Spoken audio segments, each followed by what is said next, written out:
Rais wa Marekani Bwana Donald Trump hatimaye ameweza kuisifu Urusi kwa kuwa ina ardhi yenye thamani kubwa zaidi. Rais wa Marekani Bwana Donald Trump hatimaye ameweza kuisifu Urusi ya kuwa Moscow au Urusi ina ardhi yenye thamani kubwa zaidi. Katika undani wa taarifa hii imeripotiwa ya kwamba Rais wa Marekani Bwana Donald Trump amesifu Urusi kwa ukubwa na rasilimali nyingi za madini ya Urusi, ambayo pia ni kama hutoa sababu au imetoa sababu ya kurejesha uhusiano wa kiuchumi na Moscow. Raisi au matamshi ya Donald Trump yalifuatia mazungumzo ya simu ya siku ya Jumanne wiki hii na mwenzake wa Urusi Vladimir Putin, ambapo viongozi wawili waliangazia uhusiano wa nchi mbili na mzozo wa Ukraine.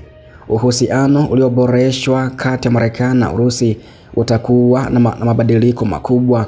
Wote wawili walikubali kusababisha mikataba mikubwa ya kiuchumi mara tu amani itakapopatikana, kulingana na ikulu ya Washington. Katika mahojiano ambayo Trump aliweza kuyafanya, alisema ya kuwa Marekani inapaswa kushughulika na Urusi. Wana sehemu kubwa zaidi ya ardhi, kwa mbali zaidi, kubwa kuliko China.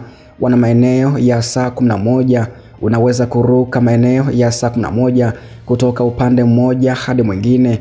Wana ardhi ya thamani sana, Trump amesema hivyo.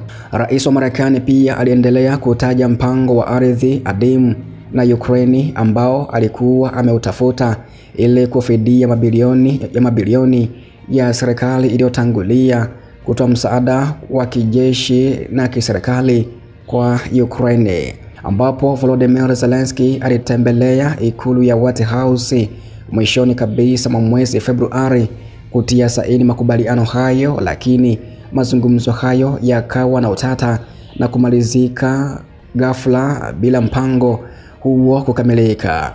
Baada ya mazungumzo ya simu na Putin siku ya Jumanne, ikulu ya White House ilisema imehamia zaidi ya mfumo wa makubaliano ya kiuchumi tu, na sasa inaangazia makubaliano ya amani ya muda mrefu zaidi, ambako pia Putin alisema mwezi Februari ya kwamba Moscow ilikuwa tayari kushirikiana na Washington katika kutengeneza amana zake za madini ya adimu, huku Trump akionyesha kuwa yuko tayari kwa wazo hilo. Vipengele adimu vya ardhi ni kundi la vitu 17 vya metali ambayo ni vya lazima katika teknolojia ya kisasa kwa sababu ya kemikali na mali zao za kipekee, na zinatumika katika utengenezaji wa vifaa vya elektroniki, mifumo ya ulinzi na teknolojia ya nishati mbadala, na hazipatikani katika ukoko wa sayari katika fomu zilizokolea,